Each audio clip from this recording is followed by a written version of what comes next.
Ukraine യുദ്ധത്തിൽ വീണ്ടും Trump Putin കൂടിക്കാഴ്ചയ്ക്ക് കളമൊരുങ്ങുന്നു.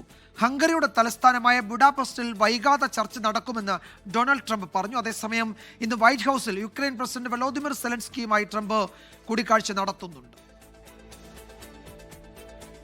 വൊളോദിമിർ സെലൻസ്കിയുമായി ഇന്ന് കൂടിക്കാഴ്ച നടത്തുന്നതിന് മുന്നോടിയായാണ് ഇന്നലെ റഷ്യൻ പ്രസിഡന്റ് വ്ളാദിമിർ പുടിനുമായി ഡൊണാൾഡ് ട്രംപ് 2 മണിക്കൂറോളം ഫോണിൽ ചർച്ച നടത്തിയത്. യുക്രൈൻ വിഷയത്തിൽ അലാസ്കയിലെ ആങ്കറേജിൽ ഓഗസ്റ്റ് 15-ന് കൂടിക്കാഴ്ച നടത്തിയതിനു ശേഷം ഇതാദ്യമായാണ് ഇരുവരും തമ്മിലെ സംസാരം.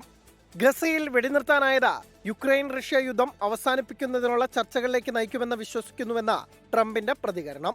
2 ആഴ്ചയ്ക്കുള്ളിൽ താനും പുടിനുമായി ഹംഗറി തലസ്ഥാനമായ ബുഡാപെസ്റ്റിൽ കൂടിക്കാഴ്ച നടത്തുമെന്നും ട്രംപ് വ്യക്തമാക്കി. യുക്രൈന് കൂടുതൽ സൈനിക സഹായം ആവശ്യപ്പെട്ടാണ് ഇന്ന് സെലൻസ്കി ട്രംപിനെ കാണുന്നത്. റഷ്യയിലെ സൈനിക താവളങ്ങൾ ലക്ഷ്യം വെക്കുന്നതിന് അമേരിക്കൻ നിർമ്മിത ദീർഘദൂര ടോമോഹോക്ക് മിസൈലുകൾ സെലൻസ്കി നേരത്തെ ആവശ്യപ്പെട്ടിരുന്നു. ടോമോഹോക്ക് മിസൈലുകൾ യുക്രൈന് നൽകുന്ന കാര്യം പരിഗണിച്ചേക്കുമെന്ന് ട്രംപ് നേരത്തെ വ്യക്തമാക്കിയിരുന്നു. എന്നാൽ യുക്രൈന് ടോമോഹോക്ക് മിസൈലുകൾ നൽകുന്നത് സമാധാന ശ്രമങ്ങളെ അപകടത്തിലാക്കുമെന്ന് പുടിൻ പ്രതികരിച്ചിരുന്നു. ടോമോഹോക്ക് മിസൈലുകളെ പറ്റിയുള്ള സംഭാഷണമാണ് റഷ്യയെ ചർച്ചകളിലേക്ക് മടങ്ങാൻ പ്രേരിപ്പിച്ചതെന്ന് സെലൻസ്കി പറഞ്ഞു. International desk 24.